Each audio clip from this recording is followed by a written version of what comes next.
السلام عليكم. أكلة النهاردة أكلة بسيطة وسهلة وتربينا عليها كلنا. مفيش كبير ولا صغير بيختلف عليها، ولكن هعملها معاكم النهاردة بطريقة نوعا ما جديدة عن اللي شفتوها قبل كده. كل طرق المكرونة البشاميل اللي شفتوها قبل كده، الطريقة دي مختلفة جدا عنها، بس هتكون طريقة سهلة وبسيطة، وأوعدكم كمان النتيجة بتاعتها هتكون ممتازة. مش بعيد تلغوا كل الطرق اللي شفتوها قبل كده أو بتعملوها قبل كده وتستخدموا الطريقة دي وبس.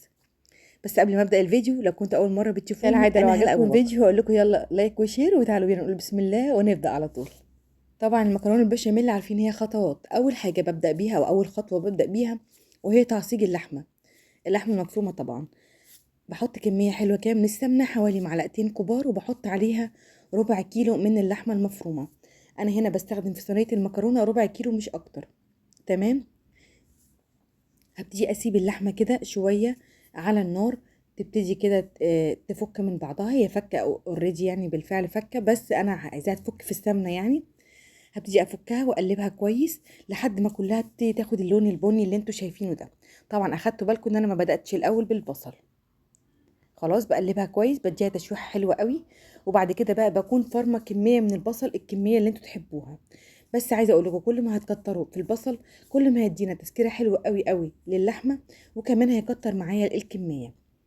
انا عن نفسي مش بعمل ابدا صينيه المكرونه باكتر من آه الربع كيلو، الا لو كانت صينيه كبيره كبيره قوي يعني. انما الحجم ده بعمله دايما بالربع كيلو. خلاص هبتدي اقلب بقى البصل على نار متوسطه كده لحد ما البصل يدبل معايا خالص. بعد كده هبتدي اضيف بقى حوالي طماطميتين مضروبين، يعني عصير طماطم او مبشورين. دي الطماطم اللي انا كنت مخزناها معاكم قبل كده، يعني ضفت حوالي نص كوبايه. هبتدي بقى اقلب على النار كده لحد ما الطماطم تندمج تماما مع اللحمه، والاقي اللحمه استوت، وبعد كده احط لها الملح والفلفل. بس كده، مش بعمل في اللحمه المفرومه اكتر من كده. يعني المعصجه بتاعه المكرونه البشاميل مش بحط لها اي توابل تانية، الملح والفلفل الاسود بس. كده اللحمه عندي خلصت. تعالوا نشوف حاجه تانية اللي هنعملها بعد كده ايه.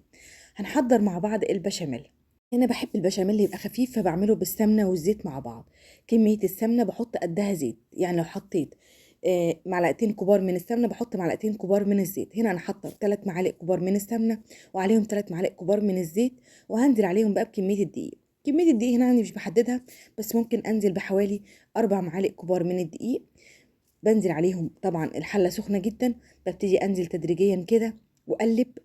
كل ما ازود في الدقيق بقلب كويس جدا، ما بضيفش اي كميه دقيق تانية غير لما الكميه الاولى تتشرب تماما وتبقى عامله زي العجينه الكريميه كده او كريمي كده بمعنى اصح. مفيش اي تكتلات، مفيش اي حاجه جامده معايا، لا، تبقى سايبه كده ويعني سلسه كده في التعامل. فاهمين يعني انا اقصد ايه؟ لحد ما توصل للشكل اللي انتوا شايفينه ده كده، مع التقليب المستمر. يعني انا بفضل اضيف الدقيق شويه بشويه لحد ما اوصل كده للقوام اللي انا عايزاه بس، والكميه اللي انا عايزاها بس. اهم حاجه ان ما يكونش في اي تكتلات بين المره والمره. خلاص. انا هنا مثلا ضفت حوالي نص كوبايه كبيره من الدقيق.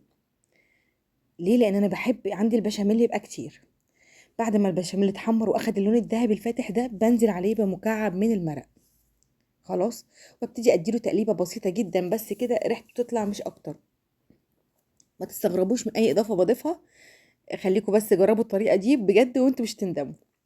هيكون عندي بقى الحليب. الحليب عندي هنا ما يفرقش معايا اذا كان سخن او بارد بصراحه. انا اللي عندي بستخدمه، يعني زي ما انتم شايفين كده الحليب عندي كان لسه مغلي. بنزل بيه تدريجيا. اهم حاجه عشان اعمل بشاميل ممتاز وما يكتلش معايا، اني بنزل بالحليب شويه بشويه، وكل شويه لازم اقلب بينهم كويس جدا جدا زي ما انتم شايفين كده. ما بنزلش بشويه الحليب اللي بعد كده الا لما الاولانيين يكونوا اتشربوا تماما ومفيش اي كتل ولا كلاكيع، ويكون القوام عندي كريمي جدا. خلاص. دي الخطوه اللي هتنجح معانا اي بشاميل باي طريقه يا جماعه. بنزل بالحليب شويه شويه تدريجيا، وبعد كده اقلب. طبعا انا حطيت لتر من الحليب، وهحط كمان كوبايه من الميه. وزي ما قلت لكم ما يفرقش معايا اذا كان سخن ولا بارد. حد يستغرب من اضافه الميه؟ لا، ما تستغربوش، انا ضايفه هنا مكعب مرقه، وهنا بقى عشان كده ضفت كوبايه الميه.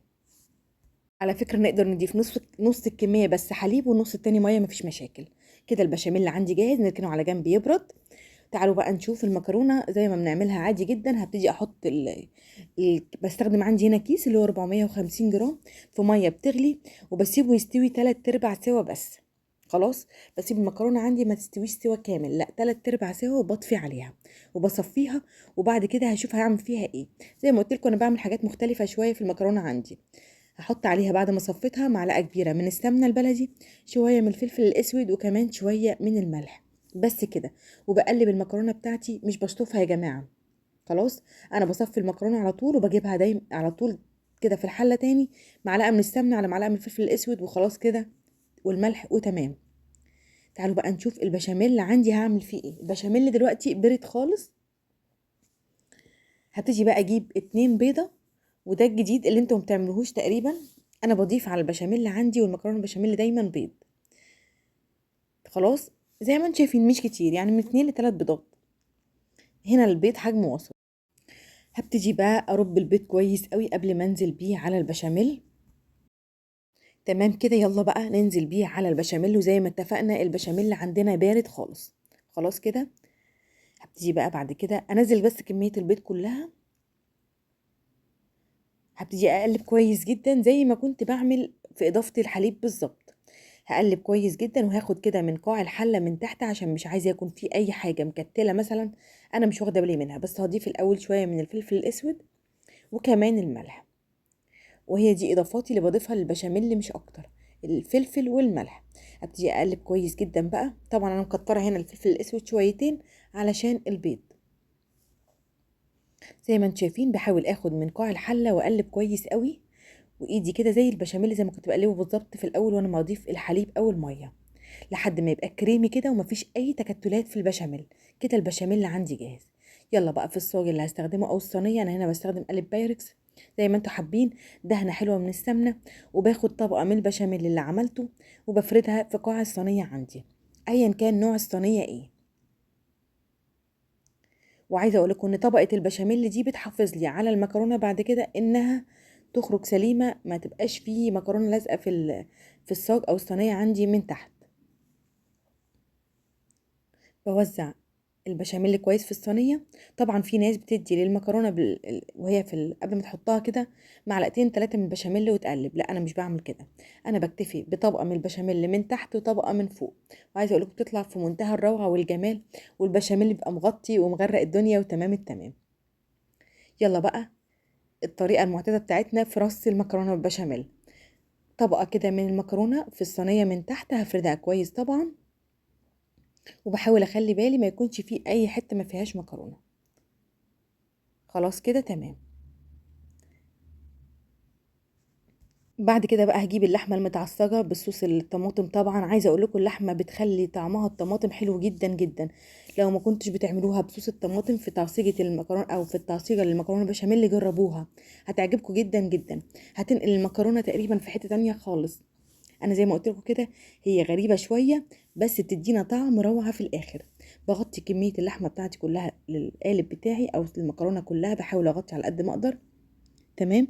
بعد كده بقى هبتدي انزل بكميه المكرونه الباقيه. هفردها كويس طبعا واغطي بيها اللحمه كلها. خلاص كده. كده اللحمه عندي او القالب بتاعي عندي جاهز ان انا اضيف بقى البشاميل بتاعي. طبعا بنزل بكل كميه البشاميل اللي متبقيه معايا. بس اهم حاجه خدوا بالكم من قوام البشاميل عندي، مش خفيف ومش تقيل، قوام كريمي كده لذيذ جدا لطيف جدا جدا، بيدي نتيجه للبشاميل ممتازه. يعني مش خفيف قوي ولا تقيل، قوام كريمي. بحط كميه البشاميل كلها وابتدي اغطي بقى الصينيه عندي او المكرونه بتاعتي كلها بالبشاميل. ما بحبش ابدا يكون في حته ما عليهاش بشاميل كده حلو واخده حقها من البشاميل، او مكرونه طالعه كده وتبقى ناشفه ومش يعني. لا لا لا خالص. دي ممكن تقفلني اصلا من صينيه المكرونه قبل ما اكلها. لازم البشاميل يبقى مغطي المكرونه كلها بالمنظر اللي انتوا شفتوه ده. هندخلها الفرن بقى. انا هنا ببقى مشغله الفرن من اول ما ابتدي في تركيب المكرونه البشاميل في القالب. بشغل الفرن على درجه حراره عاليه. باخد المكرونه عندي بحطها حوالي 10 دقايق على الفرن من تحت، اللي هو في قاع الفرن يعني على الصاج من تحت. وبعد كده بطلعها تستوي براحتها في الفرن من النص. بحطها بتاخد حوالي معايا ساعة في الفرن. بحطها في الأول زي ما اتفقنا على الفرن من تحت، وبعد كده بطلعها على الشبكه. بصوا بقى اللهم بارك، طالعه لون وشكل رهيب. عايزه اقول لكم بقى الطعم بجد هيبقى ادمان بالنسبه لكم، هتلغوا اي طريقه زي ما قلت لكم وهتجربوا الطريقه دي وبس. حلوه جدا بسيطه، وتقريبا دي الطريقه القديمه اللي كنا بنعملها زمان في المكرونه البشاميل. على العموم هي دي الطريقه اللي انا اتربيت عليها، مش عارفه اذا كنتوا انتوا بتعملوها بنفس الطريقه دي زمان ولا لا. بس اوعدكم ان نتيجتها هتكون ممتازه وطعمها هيكون رهيب. عايزه اقول لكم لما بتبرد بتقطع قطع متساويه جدا وجميله. وبكده تكون وصفه النهارده خلصت، ووصفاتنا كتير ان شاء الله وما بتخلص. كالعادة لو عجبكم الفيديو هطلب منكم اللايك والشير. انما لو كنت اول مرة بتشوفوا قناتي على اليوتيوب بيشرفني جدا اشتراككم في القناة وتفعيل زر الجرس، واقول لكم بألف هنا ومع السلامة.